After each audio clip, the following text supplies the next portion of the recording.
Moving around uptown is pretty frustrating, but what about the road that you're on every single day? And that's where it can get pretty dangerous. There's one road that I warn everybody about before they move here, and that is Independence Boulevard, because at first it looks like a totally normal highway, but it isn't one, and that's where this gets very interesting. So what is central to the bad design here? The middle of the city, and that's uptown, because on a map it honestly looks like nothing. It's just a little grid, 4 wards wrapped around one intersection called Trade and Tryon.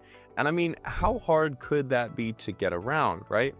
Well, when you actually drive it, it's all one ways. Even with Google Maps, a street might look like it's the right way to go, and it just isn't, and you gotta go around the block, and it's just so complicated. You blow past your turn, or somebody cuts you off, and then you zoom out and look at the whole core, and you start to see the real problem with how this thing was designed. There's this one spot on 277 that everybody warns you about. We call it the war zone. Specifically, it's exit 3A on 277, and honestly, you wouldn't believe it unless you actually see it, but somebody last year made a video game about this that you can go download right now on Steam, and I think it's hilarious because it really nails the experience of what it's like trying to get off on exit 3A. So it originally opened back in 1949 as Charlotte's first real expressway, and the plan was to build it into a full freeway. They just never actually followed through with the project. And so now, like when I'm driving down, you'll see on the left side, left lane, somebody's doing 65, 75 miles an hour, while somebody in the right lane is doing like 25 miles an hour or coming almost to a complete stop as they're pulling into a car dealership. And in doing research for this, I found out there's actually a word for this. It's called a strode. A street and a road mashed together. It tries to be both, and so it ends up being really bad at both because you got fast traffic, lots of crashes, there's nowhere safe to really walk.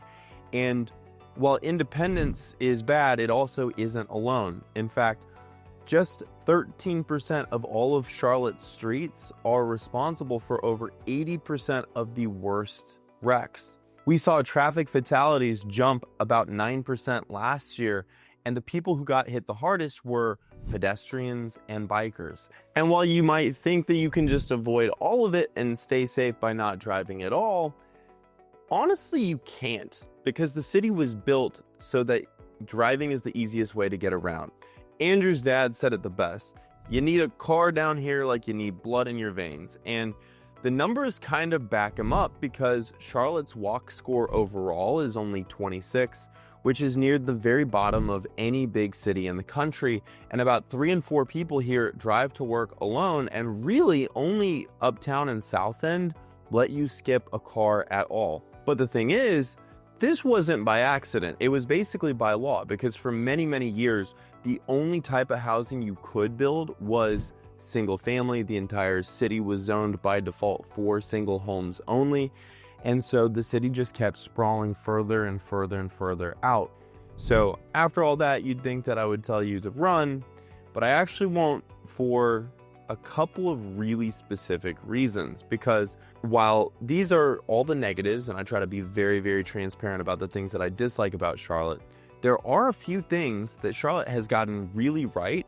And this wouldn't be a balanced video unless we talk about those too, because many of the biggest issues that Charlotte has, they're either already working to address or are in the process of implementing a solution for us. The city has put together a plan for how to fix that, and they funded a pretty large overhaul on the roads to make them safer and to prevent a lot of these traffic deaths that we've seen over the last couple of decades. And so I will say, overall, there's been a lot of change in Charlotte because we've grown so quickly, but the city has done a pretty good job, especially being in uncharted territory with how quickly they've been growing, to actually do something about these issues that we're facing. The closest thing to actually coming and visiting is the full in-depth pros and cons video that I put together. It's a dedicated video. I'll link it somewhere around here that goes super in-depth on all the big major questions that I frequently get helping people move to Charlotte. I'm Lucas Roller. Go watch that video and I'll see you in the next one.